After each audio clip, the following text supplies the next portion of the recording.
Okay, baseball's a game that's played at an even level, even keel. You know, we try to want to avoid the getting too high and getting too low during competition. Okay, make sure that we maintain good body language at all times, and be able to move on from play to play to play.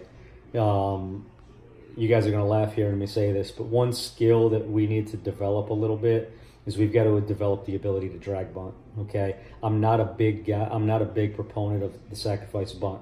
Doesn't mean that there's never a time in the game for it. There is a time. Okay, it's often used far too much, but the ability to bunt for hit is not giving up and out. It's taking what the defense gives you, and you know, if you're a guy that demonstrates that you can bunt for a hit and you can lay one down the third base line for a single, all right, that's going to draw the third baseman up. And when you draw that third baseman up, now you even got a chance to smash one by him down the line for a double. Whereas if he can play back all the time, knowing that you're not a threat to do it, all right, he's got more. He can cover more ground and possibly make a play on a ball that you would have had a hit on. All right, so it just opens up a lot. So the ability to drag bunt is huge. Again, you know, you guys are probably laughing hearing me saying that because I'm always joking about bunting, but it's the sacrifice bunt that I'm not a huge fan of. The bunt for hit is something that we can use as a tool.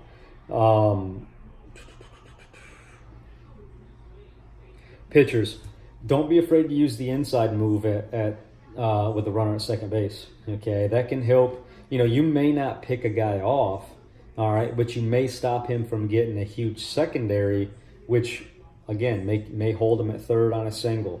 All right, may give us a chance to throw the guy out at the plate. But you know, the inside move, it doesn't have to be something that's put on by your coaches. It doesn't have to be something that the middle infielders flash to you. If you just notice, hey, that guy's getting a little bit too comfortable of a lead on second base, use the inside move on your own just to get him to slow it down just a little bit. Okay, we want to be able to, you know, we ultimately it's the jobs to keep runs off the board.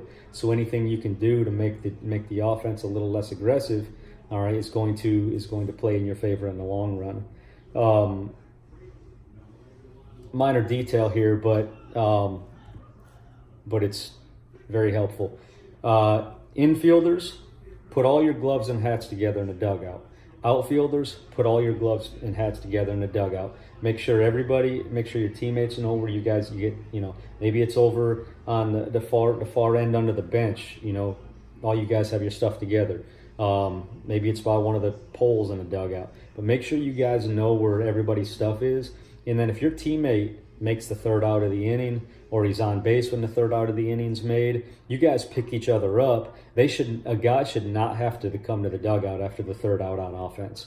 Okay, you should be taking the stuff out to him. One of the base coaches will get his helmet. If he wants to give him his batting gloves, whatever, he'll get that stuff and he'll bring it in. But a runner on base or the hitter making the third out should not have to come to the dugout to get his stuff. Okay, make sure you guys are picking each other up, and we also should not. If the reason you got to put it together is the whole yelling out to the field from the dugout. Hey, where's your hat? Where's your glove? It's a bad look. Okay, it's a bad look. Make sure you guys just before every game. Hey, we're gonna put our stuff right here, and then you guys can pick each other up. When runners are when we're on offense. Okay, when we're on offense and there's runners in scoring position, the pressure is on the pitcher. Okay, the pressure is not on us as a hitter. Okay, the pressure is on the pitcher. A lot of times in those situations, a pitcher doesn't want to give up the big hit. Okay, so he's going to nibble. All right, he's going to throw some junk up there. He's going to try to get you out by chasing his pitch. All right, make sure you get a good pitch in those situations. It doesn't mean that you go up there and take a strike. All right, it doesn't mean you go up and take a fastball down the middle. You have it ready for the first pitch, but be selective, okay? Make sure it's something that you can drive, something you can do damage with. The last thing you want to do is chase the first pitch, breaking ball in the dirt, and fall behind, okay? And if you do, great, move on from it. It's over with. Hit the next pitch, okay? The next good pitch, all right? But don't go up there thinking, man, I'm hitting this first pitch, no matter what, and I got to get a hit here. the pitcher's the one feeling the pressure. Okay, make him throw you something you can do some damage with. If he makes a great pitch and paints the corner, and and you didn't feel like you could do much with it, you tip your cap and move on to the next pitch. It's a strike. So what? Okay, but don't get yourself out with the idea that, man, I'm swinging at the first 3 pitches he throws up here. All right, because those guys, especially as you go forward, okay, if you get to college one day, it's amazing. Those guys, they will not attack the zone when there's runners in scoring position. They're always trying to dance around the guy at the plate. All right, have it ready. All right, but get something you can drive. Next thing, pitchers, on comebackers to you on the mound. Okay, guy hits a hard comebacker to you. We're not talking about a little swinging bunt where you got to hurry. But he hits a hard one hopper at you. Run the ball over to your first baseman and underhand flip. Okay, we don't want to risk throwing it away. Okay, we don't want to make an overhand throw on the run. All right, you get that ball, because I think we had it happen about 3 times. But you get that quick comebacker to you, start sprinting over and just underhand flip to your first baseman. Another thing that we got to work on with the PFP stuff. But that's how you're going to see that play made. And I'm going to step back a second to the body language thing from a second ago. One time where I felt like we did a really good job, back with you were at the plate and tried to call time, and the umpire didn't grant you time, which you got to make sure don't leave the box until he gives you time, because ultimately he doesn't have to. You're requesting time, not calling time. But you backed out of the box. Umpire calls a strike. Rather than get all pouty and whine about it and have bad body language, you let it go. All right, you let it go, and then you ended up having a big sac fly in that at bat because you didn't let that one pitch affect you.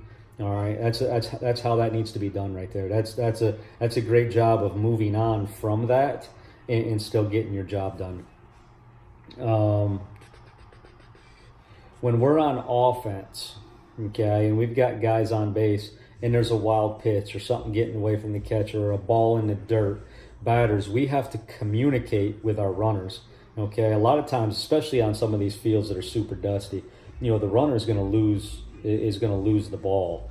So you got to be letting guys know, hey, we're going, or yes, go, or or if it's the guy makes a good block, no, right there, letting them know. The hand signal is obviously extremely helpful, because a guy can see that. A lot of times in the commotion, he may not hear your words, but if he sees you, kind of holding up the stop sign or waving them along, that's extremely helpful. But make sure, batters, you're communicating to your runner. Base running, when we're on first base, okay, one of the biggest issues I see with base running at the amateur level, whether I'm watching a high school game or whatever it is when we're on first base and there's a base hit, guys are assuming that they're going first to second. Okay, we got to assume that we're going first to third, all right, and then making a decision. Now, if the ball's in front of you, okay, so basically think center fielder, left fielder, all right, the ball's in front of you, it's your decision whether you continue on to third base. Okay, you're anticipating third, all right, and you might get a bobble, so it's very important, even if you think, hey, that's right at the left fielder, I'm only going to second base, you can't coast into second, okay, all right, you're going hard, and if he bobbles, you're continuing on to third base, all right, but it's your decision when the ball's in front of you. If the ball is hit towards the right fielder or behind you as you're running to second, okay, the right fielder, you're looking to your third base coach and picking him up. Okay, you're assuming that you're going first to third, and then he's either holding you or bringing you. All right, but if it's behind you, you're picking up your coach immediately. If it's in front of you, then it's up to you. It's your decision. You're not waiting for your coach to tell you to go or stop. You got to see the ball and make a decision.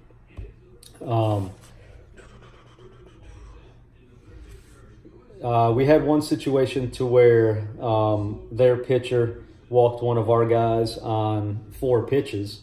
Okay, and a lot of times what you guys are probably used to hearing in your baseball careers this far is, hey, he's thrown 4 balls in a row. Make sure it's make sure that you're, taking a strike, or you're, don't chase, don't, and you get a mindset of, hey, we're going to keep taking until this guy proves that he can throw a strike. Well, when a guy walks a guy on 4 pitches, okay, he's going to try to throw the next one right down the middle, okay. I mean, you see it even at the college level, okay. You see it a ton at the high school level. But after a 4-pitch walk, a guy's like, man, I don't want to walk another guy. I got to get ahead of this guy because it's just beating into his head. Get ahead. After a 4-pitch walk, step in the box with the idea that if this guy throws a fastball down the middle, I'm going to hammer this thing. Don't step in there and fall behind 0-1 because we take a fastball down the middle just because he walked the last guy on 4 pitches. I mean, that at bat has nothing to do with your at bat. Okay, step in there with the same mindset you typically would, which is, if I get a good pitch, I'm going to attack it. Okay.